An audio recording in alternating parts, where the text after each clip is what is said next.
Hello friends, welcome to Sunrise Classes. नमस्कार, good morning. मैं जितेंद्र सिंह लेकर हाजिर हूँ आपके सामने फिर एक बार मैथ का शानदार बेहतरीन सा सेशन, जिसमें इस समय हम पढ़ रहे हैं अपना सिंपल इंटरेस्ट की। इससे पहले हमारी सेकंड यानी 2 क्लासेस कंप्लीट हो चुकी हैं। तो आज हमारी सिंपल इंटरेस्ट की 3rd क्लास है। तो सिंपल इंटरेस्ट हम बहुत ही सिंपल और बहुत ही आसान से तरीके से पढ़ रहे हैं दोस्तों। तो चलिए इसी के साथ अपनी क्लास स्टार्ट करते हैं और देखते हैं आज का अपना पहला मोटिवेशन क्वेश्चन। जब टूटने लगे हौसले तो यह याद रखना, जब टूटने लगे हौसले तो यह याद रखना, बिना मेहनत के हासिल तक तो ताज नहीं होते, बिना मेहनत के हासिल तक तो ताज नहीं होते। ढूंढ लेना अंधेरे में ही अपनी मंजिल, ढूंढ लेना अंधेरे में ही मंजिल अपनी, क्योंकि जुगनू कभी रोशनी के मोहताज नहीं होते। दोस्तों, तो इस लाइनों से हमें बस एक ही बातों की सीख मिल रही है कि हमें कभी भी किसी भी मुश्किल आने से अपने आप को रोकना नहीं है और अपने आप को बिल्कुल निरंतर जारी रखना है और किसी भी मुसीबत के सामने अपने आप को अपने घुटने टेकने नहीं है दोस्तों, चाहे वो कितनी बड़ी से बड़ी मुसीबत क्यों ना हो। क्योंकि जुगनू कभी भी लाइट या किसी की मोहताज नहीं होते, वो अपनी लाइट खुद ही निर्भर करते हैं, अपनी लाइट खुद ही जलाते हैं। इसलिए आप अपने भविष्य और अपना रास्ता खुद ही चुने दोस्तों। तो चलिए इसी के साथ अपनी क्लास स्टार्ट करते हैं। तो चलिए दोस्तों आज का देखते हैं अपना हम पहला क्वेश्चन। तो दोस्तों हमारा पहला क्वेश्चन जो दे रखा है, किसी धन का साधारण ब्याज की 5% वार्षिक दर से 4 वर्ष का मिश्र धन 504 रुपये और उसी धन का 10% वार्षिक दर से 2.5 वर्ष का मिश्र धन क्या होगा। तो चलिए दोस्तों देखते हैं क्वेश्चन। यानी कि अगर 5% की रेट है और 4 साल की बात की जा रही है, 5% की रेट है और 4 साल की बात की जा रही है, तो ये हो जाएगा 5 चौको 20, यानी पूरी रेट कितनी हो जाएगी हमारी, ये हो जाएगा हमारा ब्याज, यानी मूलधन का 20% का ब्याज निकलेगा। अगर ब्याज 20% है और मूलधन हमेशा हम क्या मानते हैं, मूलधन को हमेशा मानते हैं 100, यानी कि अगर 100 मूलधन है और 20 हमारा ब्याज निकल के आया है, तो टोटल मिश्रधन क्या हो जाएगा हमारा, तो मिश्रधन हमारा हो जाएगा 120%। ये हमारा 120% हमारा मिश्रधन होगा। समझ में आया दोस्तों। यानी कि अभी हमने इससे पहले फार्मूले रख के आपको समझा दिया था कि रेट और टाइम को मल्टीप्लाई करने पे हमारा जो परसेंटेज निकल के आता है वो ब्याज का निकल के आता है। तो अब मूलधन तो हम हमेशा 100 मानते ही मानते हैं और 20% हमारा ब्याज हो गया, तो पूरा मिश्रधन हमारा 120% हो गया। लेकिन यहाँ पर मैंने जो दे रखा है ये 120 यानी कि 504, यानी मिश्रधन इसका क्या दे रखा है, 504 दे रखा है। और यहाँ से जो हमें निकल के आया है वो निकल के आया है 120। तो 120% को हम 100 यानी 504 के बराबर कर देंगे। यहाँ से हमें क्या वैल्यू निकल के आएगी, 100 की वैल्यू, यानी कि मूलधन हमें निकल के आ जाएगा यहाँ से। तो सॉल्व कर लो दोस्तों। अगर हम इसको पहले कितने से कट करते हैं, अगर हम इसको 4 से कट कर रहे हैं तो 4 3 12 और ये हो जाएगा 4 1 4 और 4 10 4 2 8 और 4 6 24, यानी 126। और 3 कैंसिल होगा, 3 से कैंसिल कर दो, ये हो जाएगा हमारा 10%, ये आ जाएगा 3 4 12 3 2 6, यानी 10% हमारा आ गया 52। तो 100% क्या हो जाएगा, दोनों तरफ 10 से मल्टीप्लाई कर दो, यानी कि 100% हमारा हो गया 420। तो ये हमारा 420 100% वैल्यू निकल के आ चुकी है दोस्तों, यानी मूलधन हमारा निकल के आया है। हमारा मूलधन निकल चुका है पहले वाले का। तो अब दूसरे वाले का क्या होगा, तो चलिए दूसरे वाले का देखते हैं। तो दोस्तों इसका मतलब जो ये पहले वाले का मूलधन हमें निकल के आ चुका है 420। अब पहले वाले का अगर मूलधन 420 है, तो अब इस धन पर यानी इसी धन पर जो धन हमारा निकल के आया है, यानी पहले वाला जो धन आया है 420, अब इसी 420 पर 10% रेट के हिसाब से, इसी 420 पर 10% रेट के हिसाब से 2.5 साल का मिश्र धन क्या होगा। सबसे पहले 10% के हिसाब से हम देखेंगे 2.5 साल का ब्याज क्या बनेगा हमारा। 2.5 साल को हम लिख सकते हैं ना 5/2, यानी 2.5 साल को हम 5/2 लिख देते हैं। और ये 10 की रेट है, ये जाएगा 5, यानी कि रेट हमारी हो जाएगी, ब्याज हो जाएगा 25%। नहीं दोस्तों 25% तो ब्याज हो गया हमारा। और मूलधन को हमेशा हम क्या मानते हैं, 100 मानते हैं। ब्याज 25 है, मूलधन 100 है, तो यानी पूरा मिश्र धन क्या हो जाएगा, मिश्र धन यहां से आ जाएगा हमारा 125%। यानी इसका कितना निकालना है, इसका निकालना है 125%। तो बस सॉल्व कर लो दोस्तों। तो यानी 420 का 125% अगर निकालेंगे अपॉन 100, यानी कि अगर हम 25 इसको कट करेंगे तो 25 चौको 100, 25 पंचे 125, इसको 4 से कट कर दो, 4 एक 4 और 0 4 पंचे 20, यानी कि 105 गुणे 5, यानी 55 25 और 5 का 5। यही हमारा दोस्तों इसका मिश्र धन हो जाएगा। यानी कि दूसरे वाले का मिश्र धन क्या निकल के आया हमारा 525 रुपये। तो समझ में आया दोस्तों। पहले वाले से हमने क्या किया, परसेंटेज और टाइम को मल्टीप्लाई कर दिया, तो ये जो परसेंटेज आया जिसका निकल के आया ब्याज का परसेंटेज निकल के आया। अब ब्याज का परसेंटेज अगर 20 है तो मूलधन को हमेशा 100 मानते हैं, तो पूरा मिश्र धन क्या होता है, मूलधन प्लस ब्याज, ये हमारा मिश्र धन होता है। मूलधन और ब्याज को प्लस कर दिया तो हमारा मिश्र धन निकल के आ गया।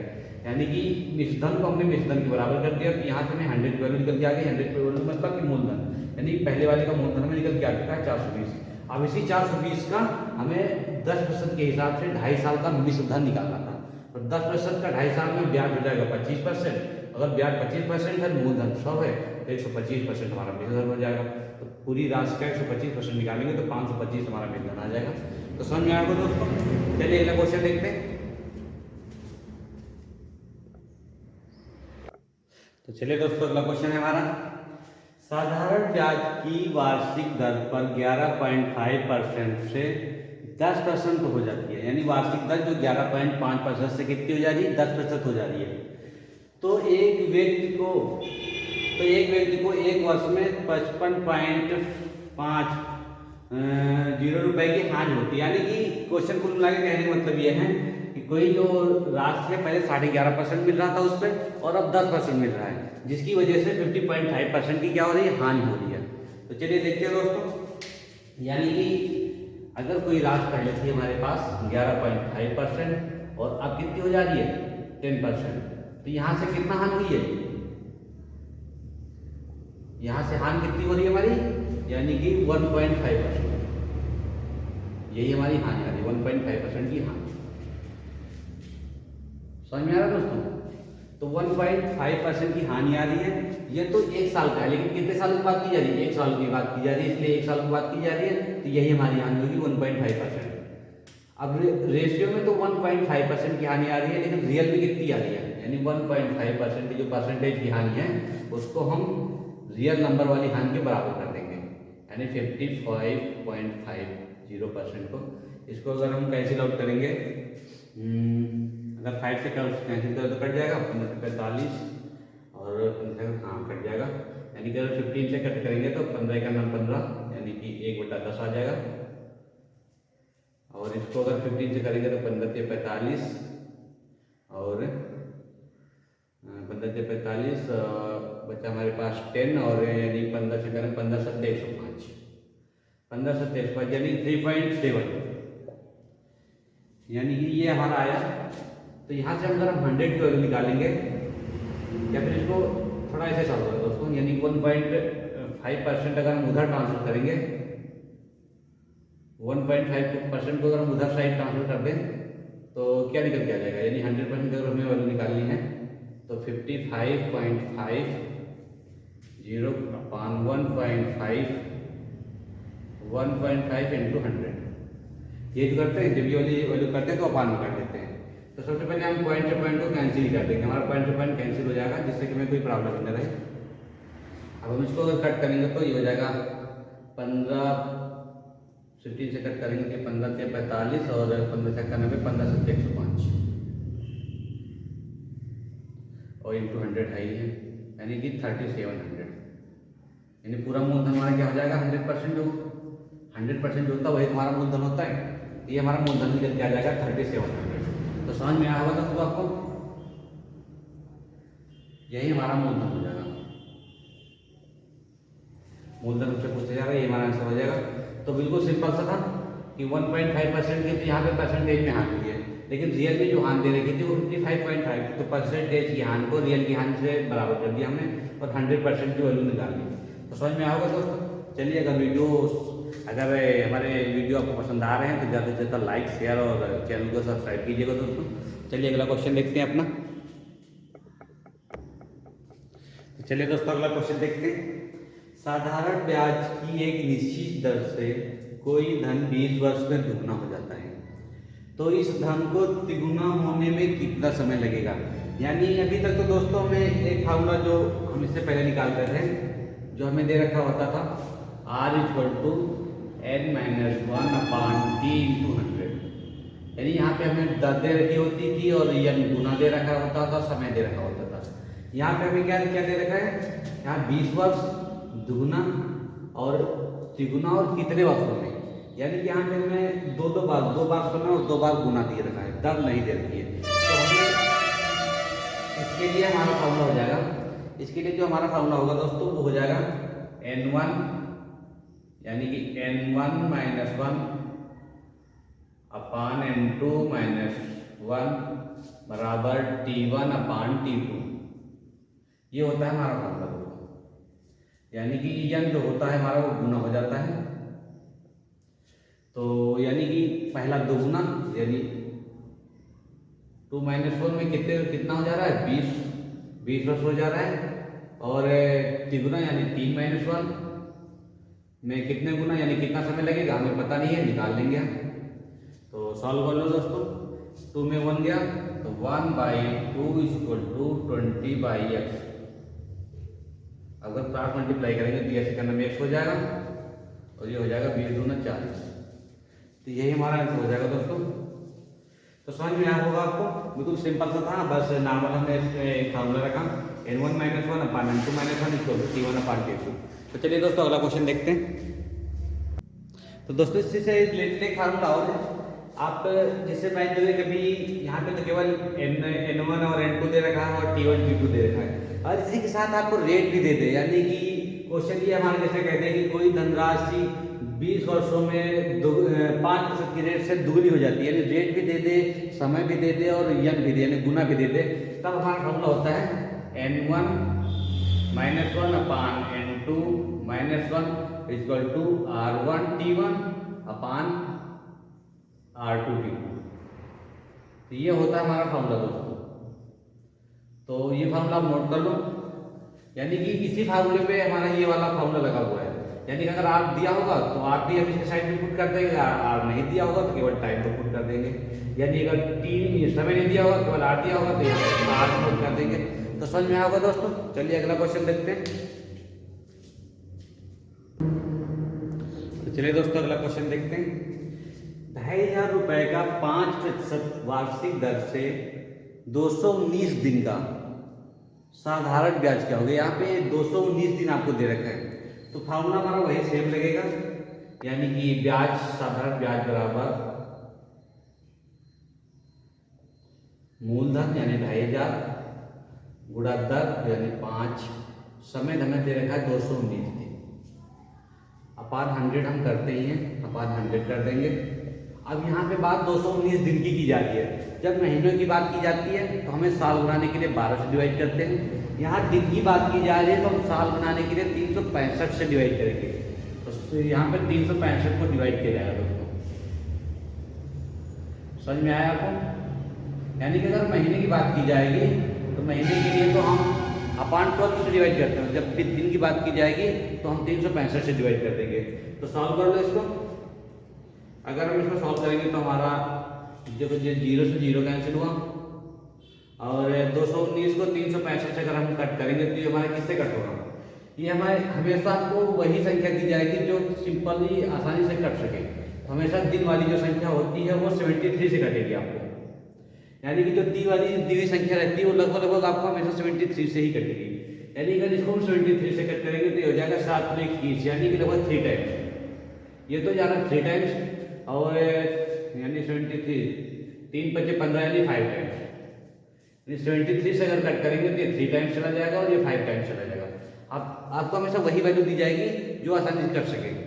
तो लगभग वही आपको जो वैल्यू दी जाती है 73 से ही लगभग हमेशा कटेगी। ये आप याद भी कर सकते हैं। तो चलिए अब देखते हैं। यहाँ से हमारा 5 है, ये 5 से हमने इसको कट किया, ये 5 आ गया हमारा। यानी 55 25 से 75, तो ब्याज हमारा क्या निकल के आ गया दोस्तों, ये हमारा ब्याज हो गया 75 रुपीज। तो हमसे ब्याज ही पूछा जा रहा था, तो समझ में आ होगा। बस हमने इसको इस वजह से लिया क्योंकि यहाँ पे जो दे रखा था हमें दिन दे रखा था, तो दिन को साल बनाने के लिए हम 365 से डिवाइड करेंगे। तो चलिए अगला क्वेश्चन देखते हैं दोस्तों।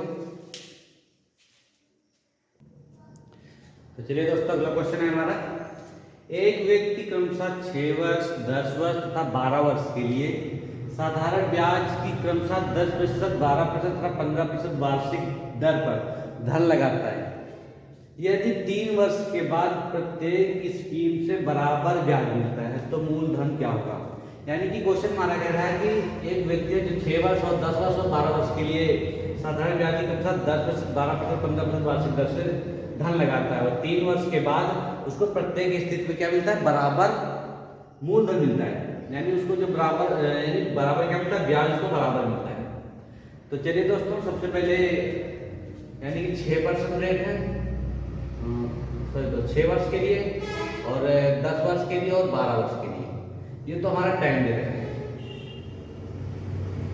और रेट क्या होती है हमारी, यानी दर क्या दे रखी है, रेट 10%, 12% और 15%। तो यानी कि टोटल ब्याज क्या होता है, time into rate, time into rate, time into rate, यही तुम्हारा ब्याज होता है। तो 10 के 60 यानी 10 का 60% यहाँ से निकल के आया हमारा, यहाँ से निकल के आया हमारा 60% और यहाँ से निकल के आया 120% और यहाँ से निकल के आया 180%। और ये हमारा तीनों क्या है, बराबर है।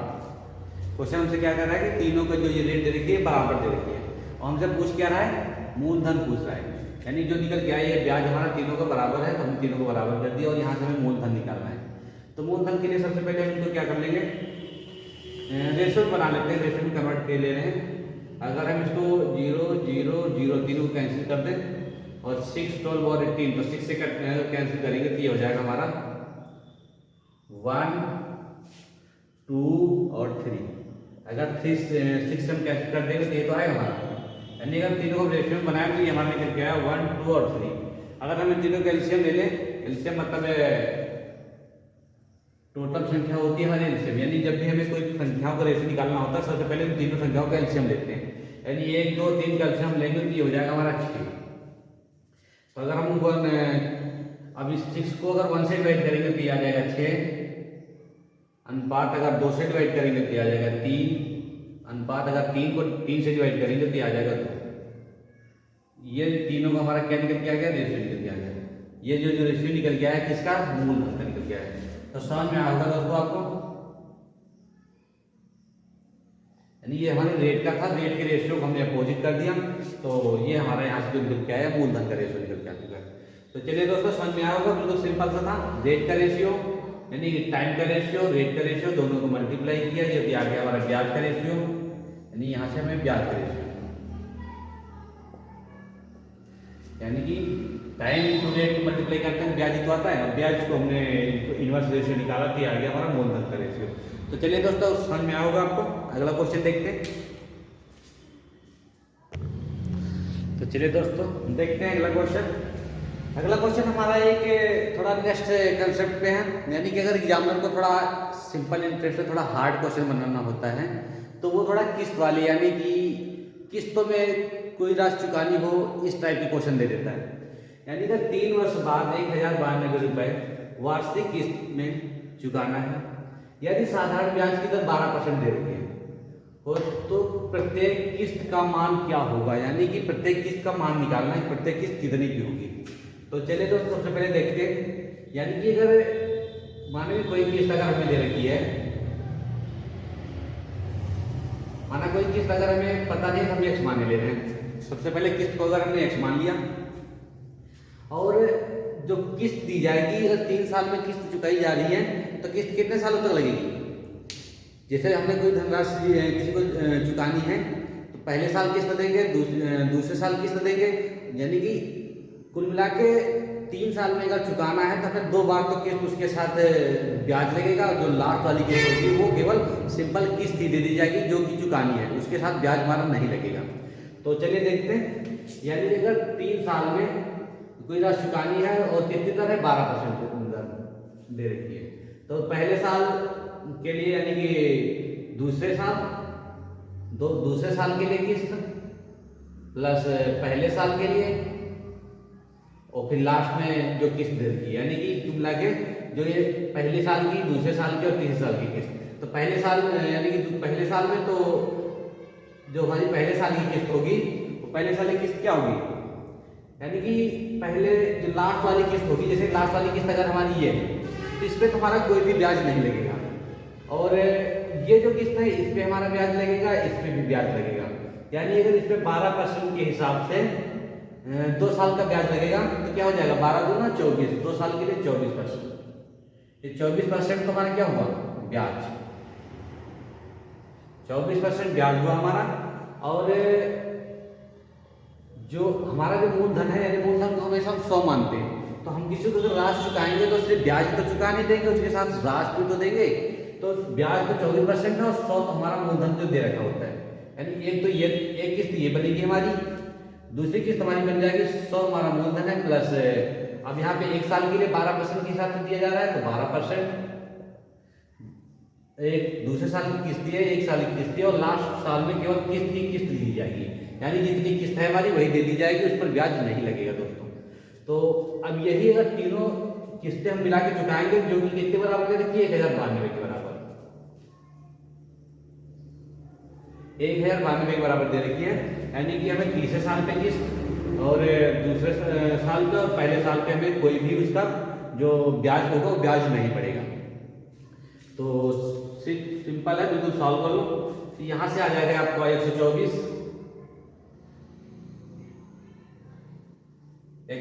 यहां से निकल गया प्लस, यानी 124% में है दोस्तों ये, और प्लस और यहां से आ जाएगा 112%, और ये केवल एक्स है जो कि 1092 के बराबर दे रखा है। तो सॉल्व कर लो दोस्तों। यहाँ पे अगर इसको पार्ट में करेंगे तो 100 हो जाएगा, यानी परसेंटेज को अगर आप पार्ट में करेंगे तो यहाँ से अगर परसेंटेज अगर हम हटाएं तो 100, यहाँ का परसेंटेज हटाएंगे तो 100, और वहाँ तो परसेंटेज है ही नहीं। तो अभी तो सिंपल से अगर हम कट करेंगे, इसको अगर हम 4 से कट करें तो 4 3 12, 4 1 4, और इसको 4 से कट करेंगे तो 25, इसको 4 से, ये हमारा 4 से कट होगा, हाँ कट हो जाएगा, ये भी 25 हो जाएगा, और ये 4 दूनी 8, बचा 3 और 4 32।